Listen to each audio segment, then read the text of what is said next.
I'm not just a Democrat. And I want to start with that, right? Because I sit here as a member of Congress, a millennial, one of the younger members of Congress, of the generation that came here with the largest burden of student loan debt in history. I would probably, if I had to guess, there probably isn't a member of Congress who was more appropriately able to talk about student loan debt than me here. And yet you're talking, and oftentimes these bills are talking over people like me.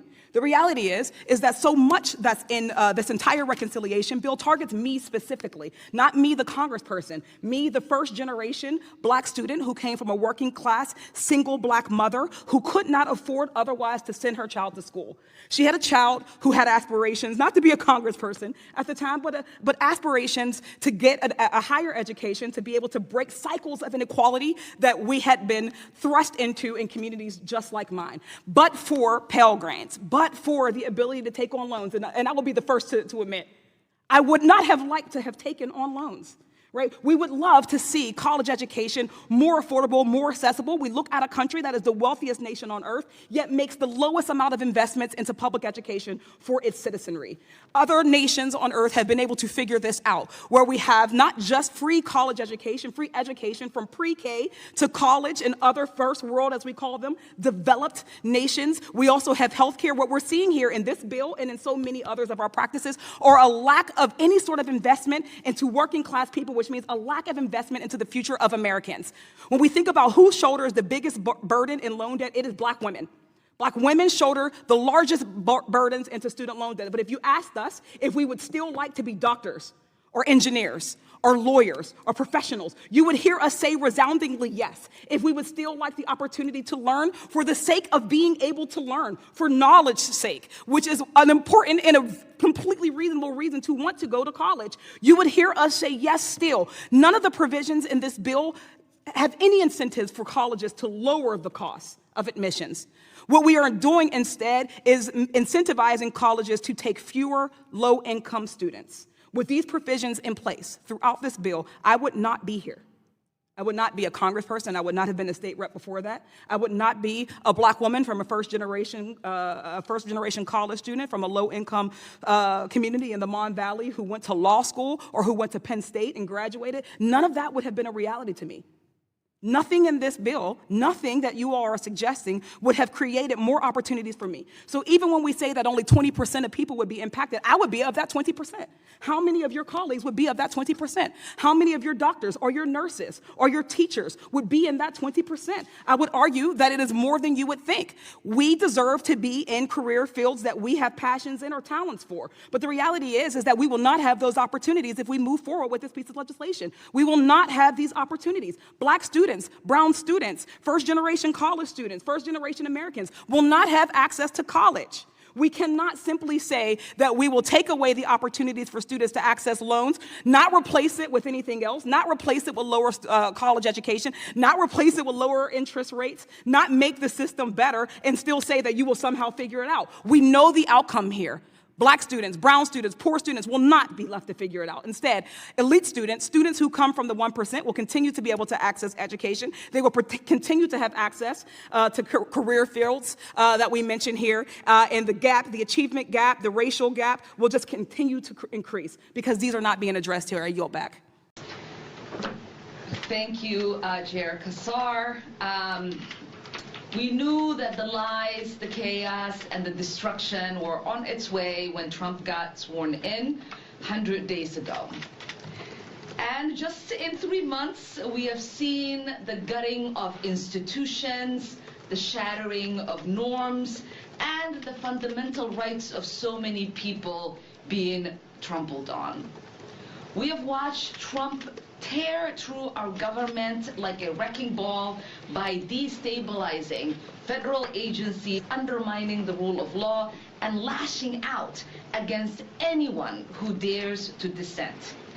Trump said he would fight for workers. Instead, he handed the federal government over to a billionaire, Elon Musk, who fired tens of thousands of public servants whose only crime is doing their job. And what do we have to show for it? Not $1 trillion in saving, not even close. Trump swore he would bring down prices. Instead, His reckless tariffs have rattled markets, interest rates are soaring, and the threat of recession looms. A recent poll showed that only 11% of Americans feel better off since the election, with majority believing the economy is deteriorating. Trump swore he will pay off the national debt. Instead, he wants to hand out tax breaks to billions while planning to cut Medicaid and SNAP. And here at home, we're seeing ICE has deported nearly 140,000 people, often with no due process or real hearings. In our streets, the crackdown has reached a terrifying new level. Students have been disappeared. Their only crime is daring to demand an end to a genocide. This is the behavior of a dictator. They are trying to turn our government into a weapon to punish enemies and reward friends. But I am here to tell you that this is not normal. Just last week, I spoke with students, small business owners, and seniors in my district. I listened to seniors and veterans who said, with tears in their eyes, that after a life of service, they are now afraid their Social Security checks will vanish into the pockets of billionaires. This fear is real, but so is our resolve. We will not allow billionaires to run our democracy like it is one of their business ventures to strip for parts. We fight because we believe in an America that is big enough, brave enough, and free enough for all of us.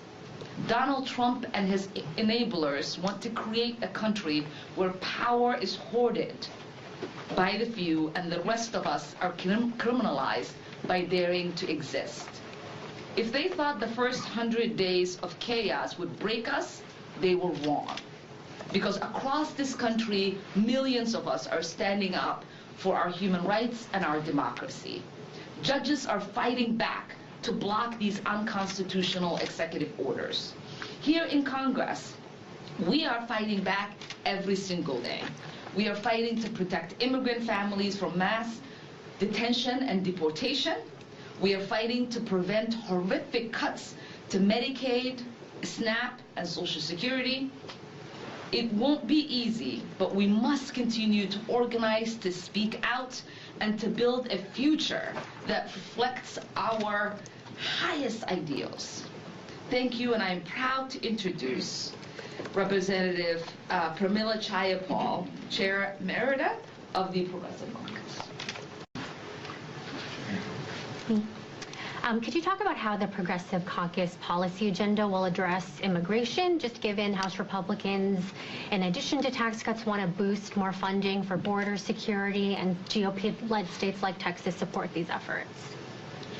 The Progressive Caucus recognizes that Democrats can actually go on the offense on issues of immigration. The vast majority of the American people today do not believe that we should be sending people from this country to a prison camp in El Salvador run by a dictator. The vast majority of the American people are opposed to these mass deportation efforts where you have U.S. citizen kids with cancer being deported, and then the president and his White House continuing to lie about it.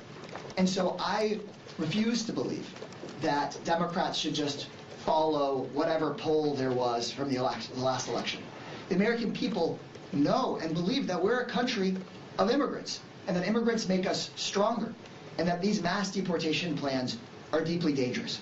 And so the Progressive Caucus is going to continue to advocate for us to actually have a humane and orderly and safe immigration system. What the Republican caucus has done and what Trump campaigned on was breaking our immigration system and then complaining about it being broken and then burning it down more. We can't keep being in a situation where the arsonists come and blame the firefighters for the flames.